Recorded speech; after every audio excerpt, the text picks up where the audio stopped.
रविंद्र जल्दी से अपने बिस्तर से उठ जाता है क्योंकि उस समय तक सुबह हो चुकी थी। वह अपने पत्नी को कहना है कि मुझे सपना में एक बुढ़िया माई थी जिससे मैंने मदद किया था। उन्होंने कहा कि जाकर गाय का दूध निकालो, तुम्हें सब कुछ पता चल जाएगा।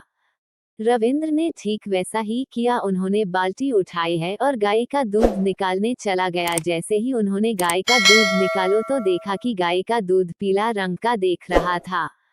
रविंद्र ने तुरंत अपनी पत्नी को बुलाया और कहा कि भाग्यवान, देखो हमारे गाय से किस रंग का दूध निकल रही है। पत्नी ने दूध को छुआ और देखा कि यह तो सोने की तरह है। तभी उसने कुछ देर बाद हाथ में लेकर कहती है कि यह सोने के जैसा नहीं बल्कि सोना ही है। वो मन ही मन उस बुढ़िया माँ को धन्यवाद किया और कहा कि पत्नी से लोग हमारी जिंदगी सुबह देमाली है। अब हम लोग दूध निकालकर इसे सोने के भाव से सोने की दुकान को जाकर सुनार के पास भेज दिया करेंगे, जिससे हमारी दुख के दिन खत्म हो जाएंगे।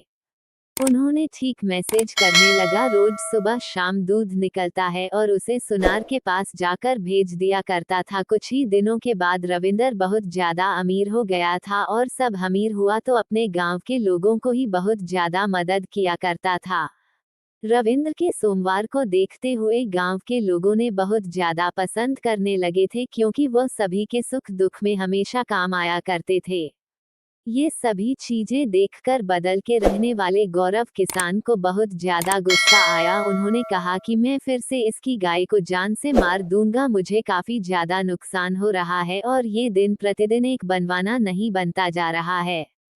अगली सुबह गौरव ने वैसा ही किया। शाम होने दिया और उसके घर पहुंच गया हुआ गाय पर हमला करने के लिए तैयार था। तभी आ जाना वह बूढ़ी अम्मा उसके पास आती है और गौरव किसान को जोर से मारती है। गौरव किसान इतनी दूर से आकर गिरता है कि उसका कहीं अता पता नहीं चलता है और वह बूढ़ी अम्मा उनको अच्छे से समझा देती है कि दोबारा तुम इस तरह का कार्य करने की कोशिश मत करना, क्योंकि यह कोई आसान सा नॉर्मल गाय नहीं है, यह एक जादुई का है। इसे मारना तो तुम्हारे बस का नहीं है।